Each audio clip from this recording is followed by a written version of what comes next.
네, 안녕하세요. 여러분들의 구독과 좋아요로 이 채널이 유지되고 있습니다. 네, 영상 속도는 1.5배를 추천드리는 바이고요. 네, 이번에도 어떤 소식을 준비했는지 같이 한번 내용을 보도록 하겠습니다. 달러 인덱스 추이는 108.17을 기록을 했다고 하는데요. 유로존 경기 침체 우려와 달러와 강세가 좀 시현이 됐지만 미국과 일본의 재무장관 회담에서 외환 문제 해결 의지가 시사가 됐다라는 점이 영향을 끼쳤다고 하고요. 금 가격 추이는 온스당 1723달러 선으로 마감을 보여주었다고 합니다. 인플레이션 상승세가 지속이 되어 가고 있는데 경기 침체 우려 이야기로 인해서 약간의 눌림목이 좀 있었고 달러와의 집중화 현상에 따른 영향성도 좀 있었다고 합니다. 유가는 배럴당 95달러 선으로 마감을 보여주기도 했었는데요. 중국 및 유럽의 경기 침체에 따른 우려가 확산된 점이 좀 영향을 끼쳤다고 합니다. 최근에 원자재 시장이 좀 많은 영향을 주고 있는데요. 그만큼 달러 인덱스 추이가 좀 많이 강세를 보여주었다라는 점이 일단 1차적인 영향성이라고 볼 수가 있게 되겠고요. 그 다음에 두 번째로는 아무래도 경기 침체에 따른 우려 부분이라고 볼 수가 있지 않을까 싶습니다. 그렇기 때문에 이제 대부분 소비 부분이 이제 일단락돼서 제일 민감하게 받는 원자재 부분이 좀 더 빠르게 영향을 받는 거 아니냐 라는 그런 전문가들에 따른 의견들도 계속 많이 나와주고 있고요. 그래서 그런지 최근에 이렇게 하락폭이 나와주는 현상으로 인해서 뭐 미국의 투자자산 시장 쪽이나 그 다음에 코인 시장도 생각보다 많은 충격은 또 가져가지 않고 있는 이유 중에 하나는 아무래도 금리 인상에 따른 속도 부분이 더 드라마틱하게 나오기에는 좀 어렵지 않겠냐라는 그런 의견들로 인해서 요새는 약간의 그 변동폭이 좀 많이 줄어들고 있다 정도로 좀 설명을 드리고 싶습니다. 원달러 환율은 장중 1316달러, 16원까지 올라갔는데요. 13년 만에 최고치라고 합니다. 이거는 뭐 어쩔 수 없는 부분이라고 볼 수가 있겠고요. 뭐 조심스럽게 제 주관대로 만약에 좀 예측을 해본다고 하면 여름 시즌이 가장 피크치이지 않을까라고 저는 생각을 하고 있습니다. 그렇기 때문에 원달러 부분은 뭐 이런 관점으로 좀 보실 필요성이 있지 않을까 싶고요. 그런 근거적인 요인은 이제 주요 6개국 통화 대비 달러 인덱스 추이를 보게 되면 지금 사상 최고치까지 흘러가고 있는데요. 뭐 닷컴 버블 대비보다 이제 더 높은 위치에 보게 되시면 아실 수가 있습니다. 그만큼 여러 가지 뭐 대외 불확실성이 많이 있는데 어차피 8월에 잭슨홀 미팅이 있고요. 9월에 이제 대조표 축소 기간과 금리에 따른 이야기가 나올 것인데요. 물가를 잡기 위해서 이때까지 연준이 해왔던 패턴을 보게 되면 결과론적으로는 9월 또는 11월, 12월 겨울 정도에 금리의 변화가 좀 미묘하게 나올 것으로 보여집니다. 그래서 대조표를 하는데 너무 이게 좀 파격적으로 들어가기 때문에 금리에 따른 조정을 좀 선방했다라고 하면 아무래도 여름에서 가을 넘어가기 직전 때라고 제가 자꾸 표현을 하는 이유는 그때 금리 조정을 좀 하면 금리가 올라갈 수 있는 피크치가 이제 한계에 다다랐다라고 해서 일시적으로 반등이 크게 나올 수가 있습니다. 전체적인 투자자산 시장에 다들 급등이 나올 수 있는 가능성이 좀 존재를 한다라는 점으로 좀 표현을 드리고 싶고요. 그리고 대조표에 있는 확대 물량이 꽤 크기 때문에 그렇게 세게 가져가기에는 좀 어렵다. 그 대신 반면에 물가에 있는 여러 가지 지표가 어차피 여름 부분의 드라이빙 시즌으로 인해서 어차피 9월이나 10월 달까지의 평가 부분은 여름께 지표를 보고 어차피 결정을 할 것이기 때문에 금리에 따른 속도 부분은 좀 더 가속도가 붙냐, 덜 가속도를 붙냐에 따른 차이라고 저는 좀 설명을 드리고 싶습니다.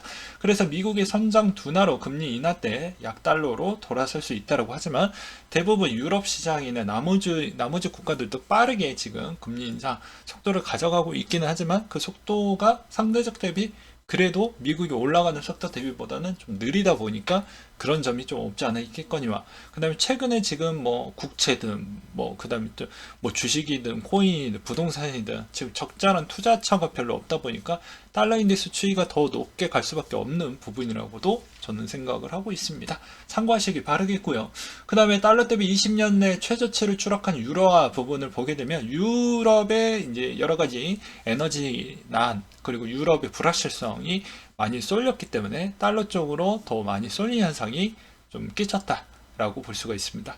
그리고 유럽의 경기 침체 공포가 매우 커질 것 같다라는 그런 움직임 때문에 달러를 더 선택했던 사람들이 더 많아졌더라 라고 보시는 게 맞을 것 같고요. 오펙의 6월 생산량 목표 못 채웠다. 그래서 바이든이 증산을 유도한다 라고 해서 10개 산유국 지난달 대비 생산량이 합의에 못 미쳤고요. 13개 오펙 회원국 생산량 전달 대비보다 23만 배럴 밖에 늘지 못했다라는 거. 그리고 내년 원유 수요 하루 270만 배럴을 증가하고 올해보다 좀 둔화가 될 것 같다. 라는 이야기가 나왔습니다. 그래서 바이든이 사우디 방문을 해서 13일부터 이제 곧 나오게 되겠죠. 16일까지. 그렇기 때문에 이제 증상은 유도 계획을 할 것이라고 했는데 사우디가와 아랍의 하루 300만 배럴까지 추가 생산이 가능한 점을 본다고 하면 약간의 영향을 끼치지 않을까라는 기대감도 일단 있기도 합니다. 근데 어차피 이번 주 주중에 거의 다 나올 것이기 때문에 이번 주 부분에 따른 이슈 부분을 잘 챙겨 보시기 바라겠고요. 그 다음에 골드만삭스 수석 미국 주식 전략가 데이비드 코스틴이 S&P 500 지수를 3,700과 3,900 사이에서 거래가 될 것 같다 이런 이야기를 또 하기도 했었는데요. 경제 상황이 완화되는 것이 다름이 없기 때문이다. 이는 연준이 원하는 것이 아니고 연준은 긴축을 하고 경제활동에 둔화시키려고 하고 주가에 앞서서 제시한 범위의 위쪽에서 움직인다면 향후 수익률에 문제가 될 수 있다. 반대로 아래로 움직인다면 수익률이 좋아질 것이다.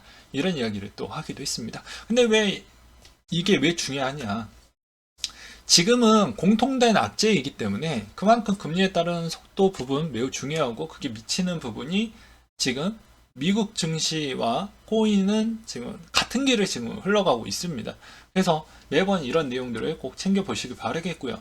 바이든 대통령이 상유국 대표들과 만나서 세계 경제를 보호하기 위해 적절한 양의 석유를 공급할 필요성이 있다고 또 전제를 또 백악관 보좌관을 통해 가지고 그런 이야기가 또 나와 주기도 했었는데요. 어떻게 풀어 나갈지도 좀 봐야 될 것 같고 일단 7월의 기준금리 인상폭 전망을 보게 되면 빼방입니다. 0.75는 일단 기본 베이스를 깔고 있고요. 울트라 빅스텝은 아마 한다라는 이야기가 조금씩 나와주고 있는데 일단은 0.75 정도에서 좀 마무리를 하지 않을까 싶습니다. 3A로 캐피탈 설립자들이 행방불명이 됐다라는 내용이 또 나와주기도 했었는데요. 설립자들이 회사 청산 과정에서 비협조적이다라는 이야기도 나와주었는데 7월 18일 날 채권난 또 협상한 부분이 있기 때문에 이게 어떻게 또 흘러가는지 우리는 좀 봐야 될 것 같고 그 다음에 비트코인 보유하고 있는 국가, 기업들에 있는 내용을 또 보게 되면 대부분 많이 물렸다라는 걸 볼 수가 있습니다. 그러니까 우리가 흔히 알고 있는 건 부자들이 또 더 많은 부자가 또 되겠지라고 또 생각을 할 수가 또 있겠는데요.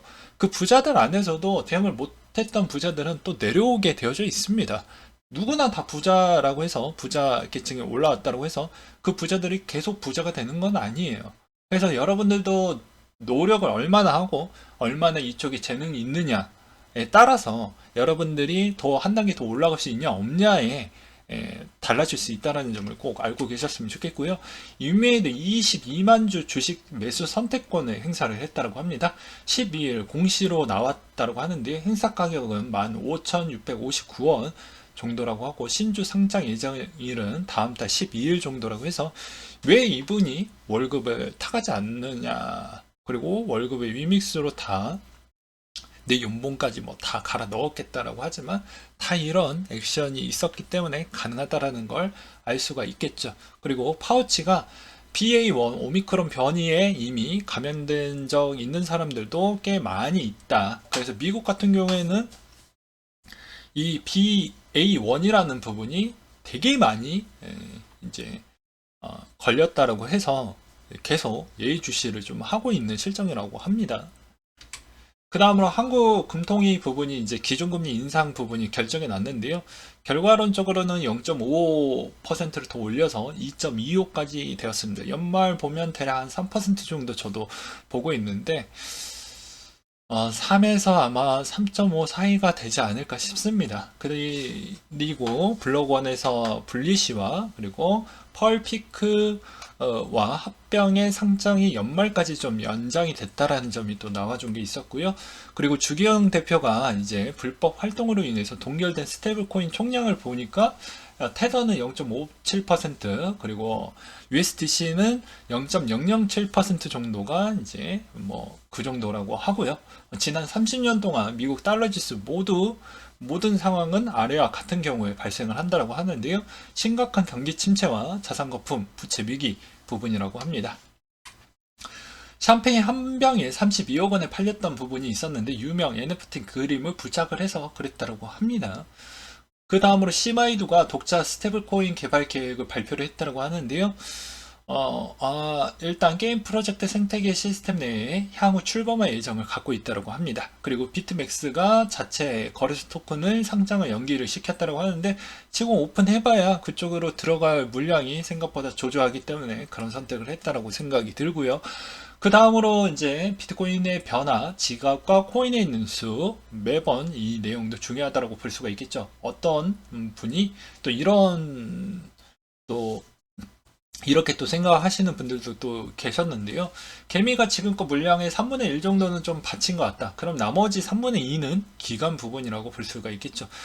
물론 고래 입장에서는 지갑 쪼개기, 코인 쪼개기 부분을 연속적으로 진행을 했다라는 점을 좀 볼 수가 있습니다. 왜냐하면 대부분 나왔던 물량, 근데 이게 코인에 있는 수만 그렇게 이동이 됐다고 하면 그걸 이해해 줄 수가 있겠지만 지갑과 코인에 있는 수 부분도 같이 늘어났다는 점을 좀 봐야 된다는 게 상당히 중요한 포인트라고 볼 수가 있겠고요. 이거는 이제 모두 다 개미가 다 이걸 다 받아 먹었다라고 보기에는 좀 어려울 것 같습니다. 반반 정도라고 저는 생각이 들고요. 그리고 썬더 코인의 꽁 NFT 에어드랍을 줄 부분이 좀 있을 것 같다라는 내용도 있기도 있습니다. 메타가 구조 조정을 위해서 저성과자 속가서 퇴출 조치를 하겠다라는 내용이 좀 있었고요. 최근에 해시레이트가 치솟다가 꺾일 때 순간적으로 낮아지고 장기적인 저점이 좀 형성을 했던 점이 있기 때문에 우리는 좀 유심하게 봐야 되지 않겠냐라고 하는데 미국의 텍사스 암호화폐 채굴업체 사업이 일시 중단했던 부분이 있었다고 합니다.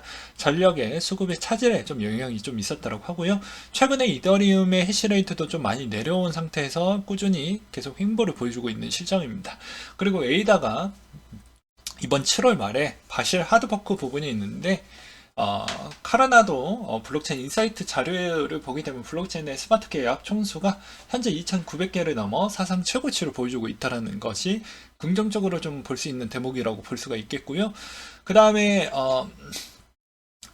크립토 콘테에서 나왔던 자료인데요. 서플라이 인 프로비트 지표를 보게 되면 마지막 거래 시점에서 가격 기준을 현재 수익권으로 볼 수 있는 코인 비율을 나타내는 지표라고 하는데 이 비율이 100% 터치 후 비트코인 가격이 고점 부근에서 도달을 했고 40% 미만일 때 사이클 관점에서 바닥 근처였다고 합니다. 현재 수익권 비율은 52% 과반 이상의 코인이 수익권에 있으며 과거 패턴대로라고 하면 이 비율이 더 하락해야 저점이라고 말할 수가 있다고 하네요. 그리고 비트코인, 이더리움, 알트코인, 펀드 흐름 주간 보고서가 나온 게 있었다고 하는데요. 7월 첫 주 동안 암호화폐 투자는 총 6,400만 달러 유입세가 보이는 반면에 상당수 비트코인 숏에 있다라는 분석이 좀 나와 주었다라고 합니다. 그래서 디지털 자산 투자 상품은 지금 보게 되면 좀 숏베팅 부분이 좀 많이 있다더라 정도로만 좀 알고 계셨으면 좋겠고요. 그리고 이제 다양한 알트코인의 유입은 투자자들이 다시 다양해지기 시작을 좀 암시할 수 있을 만한 부분도 조금 나와 주었기 때문에 알트코인에 따른 긍정적인 부분도 좀 열어두시면서 보시길 바라겠습니다. 그 다음으로 크레이튼 리저브 펀드에서 311만 개 매도를 포착을 했다라고 하는데요. 바이낸스 전송으로 해서 매도 전환으로 인해서 이때 당시 기준으로 또 이 차트 그림을 보게 되면 내려가는 부분을 또 볼 수가 있게 되겠습니다. 자금 7천은 리저브 펀드에서 나왔던 클레이가 3개의 지갑을 거쳐서 바이낸스로 갔다라고 하네요. 그래서 지금의 상태는 여전히 좀 미궁속이다 라고 볼 수가 있겠죠. 그래서 그냥 지금 상황은 뭐 비트코인이나 이더리움 쪽에 좀 집중하는 게 맞지 않을까라고 설명을 드리고 싶고요. 둥지를 잃었던 테라에 이제 뭐 여러 가지 종속된 프로젝트들이 있을 거잖아요. 그쪽에 또 제휴 맺었던 그런 친구들이 또 폴리곤 쪽으로 이사를 가려고 한다고 합니다. 디크립트 쪽에서 나왔던 내용 기반으로 좀 설명을 드렸던 부분이라고 보시면 될 것 같고요. 프로젝트가 8개 정도가 된다라고 합니다. 그래서 아무래도 폴리곤 부분이 조금은 반사 이익을 받을 것으로 좀 생각을 하고 있습니다. 네, 마지막으로는 저의 주관적인 좀 이야기를 드리려고 하는데요. 7월 정도 때가 좀 금리 결정, 미국의 금리 결정이 선물 만기 시즌 때 일정과 거의 따닥따닥 붙어져 있기 때문에 그 주는 좀 많은 변동폭이 이루어질 수 있으니 그 점을 좀 참고해 보시기 바라겠고요. 최근에 또 약세를 보여주어서 이만이 다시 깨지는 형태를 또 보기도 했었습니다. 근데 여러분들은 계속 공포 부분으로 인해서 언제쯤 매수를 하는 게 바람직할 것이냐라고 자꾸 고민을 많이 하시는 분들이 분명히 계실 걸로 보여지지만요. 악재에 따른 강도는 지금 공통된 악재이기 때문에 그런 점을 좀 본다라고 하면 어차피 금리 인상에 따른 속도는 물가에 결정이 되어져 있고 물가가 어차피 여름 시즌까지는 가장 높게 나올 것으로 보여지기 때문에 결과론적으로는 가을 시점이나 겨울에서 그게 어느 정도 완화되는 것은 그 시점이 나와야 됩니다. 그러니까 내년이나 겨울 시점이 당연히 좋아질 수밖에 없고 그것으로 인해서 기술적으로 반등 나올 수 있으면 여지는 겨울이나 어떻게 보면 내년 정도로 좀 넘어가야 된다라고 저는 생각을 하고 있거든요. 그럼 올해의 가장 저렴한 구간대는 계속 강조를 드리기도 했지만 여름에서 여름 넘어가기 직전 때라고 저는 생각을 하고 있습니다. 그렇게 보고 있는 두 가지 측면을 일단은 첫 번째로는 이때 대차 대조표에 있는 규모가 매우 커진다라는 거, 그리고 이때 여름 시즌 때에 금리를 최대치까지 올릴 수 있을 만한 형태는 이때까지라고 저는 생각을 하고 있습니다. 왜냐하면 원자재가 먼저 꺾였기 때문에 어차피 이게 장기전으로 가기에는 좀 어렵고 그 다음에 여기에서 약간의 무리수를 좀 던진다라고 한다고 하면 푸틴의 생각까지는 예측하기는 어렵겠지만 제 주관대로 투자 철학이 있기 때문에 주관대로 생각을 해본다고 하면 아무래도 겨울에는 전쟁을 또 보기에도 전쟁의 또 우위점을 또 봐야 될 거 아니겠습니까? 그러면 우크라이나가 아무리 존버를 한다고 해도 겨울은 또 전차 부대들이 또 쉽게 이동을 하기에도 편하고 그만큼 이동순환이 좋아진다는 건 여러 가지 보급 창고 부분도 운영하기가 편해지기 때문에 실질적으로 러시아한테 더 유리한 고점이 훨씬 더 많다라는 것입니다. 그러면 당연히 젤렌스키 입장에서 존버를 많이 가능한다라고 해도 한계점이 분명 봉착을 할 수밖에 없다라는 점도 봐야 된다라는 것이죠. 그리고 전쟁 시점이 계속 길어질수록 우크라이나한테는 별로 좋지 못한다. 그리고 그 겨울 시즌이 생각보다 깁니다. 참고로 짧게 끝나는 겨울 시즌이 아니기 때문에 이런 점까지도 좀 고려를 해본다고 하면 아무래도 협상 부분에 따른 기대감이 전쟁이 아무리 길어진다고 해도 내년 안까지는 아무래도 협상안이 나오지 않을까라고 생각이 듭니다. 조심스럽게. 물론 이거는 저만의 예측 부분이고요. 그래서 이번 부분에서도 여름에 이제 짠해서 매입을 했던 이유가 그런 거고, 그 다음에 이제 내년에 작은 부분의 운영 부분은 내년 시점으로 좀 생각을 해보자 라고 이야기를 했던 이유가 그런 것입니다. 그렇기 때문에 그런 형태로 지금 시장을 바라보고 있고요. 그 다음으로 또 설명을 드린다고 하면 지금에서 나는 그래도 죽어도 비트코인하고 이더리움을 사고 싶지 않는다고 하면 자 반대로 생각을 해보면 알 수가 있습니다. 지금의 디파이에서 붕괴돼서 디파이 안에서 그나마 살아났고 근데 그 디파이 안에서도 좀 체력이 좀 괜찮은 쪽에 있는 플랫폼 애들을 좀 추려가지고 하나의 포트를 담아보는 전략도 나쁘지 않을 것 같고요. 그 다음에 전체적으로 레이어 1에 있는 가치가 매우 많이 훼손을 했기 때문에 레이어 1에 있는 코인들을 좀 더 추려서 그 중에 하나 정도를 가져가는 게 좀 이상적이지 않을까 라고 말씀을 드리고 싶습니다. 그리고 레이어 1 부분에서 하나를 가져갔으면 레이어 2에 대해서도 하나 정도를 뽑아가지고 가져가는 게 또 괜찮겠죠. 그래서 어떤 분들은 NFT에 집중을 해가지고 가져가시는 분들이 있는데 이것도 순번이 있습니다. 일단 레이어 1에서 어느 정도 좀 확보가 되고 그 다음에 디파이가 어느 정도 확보가 돼야 그 다음에 NFT 성장 부분도 같이 가속도로 붙을 수가 있기 때문에 순서대로 간다. 그래서 회복 부분도 순서대로 회복을 하기 때문에 이런 점으로 보셔가지고 알트를 좀 공략적으로 또 분배를 해서 가져가는 전략도 분명히 도움이 될 것으로 보여집니다. 네, 이상으로 마치도록 할게요.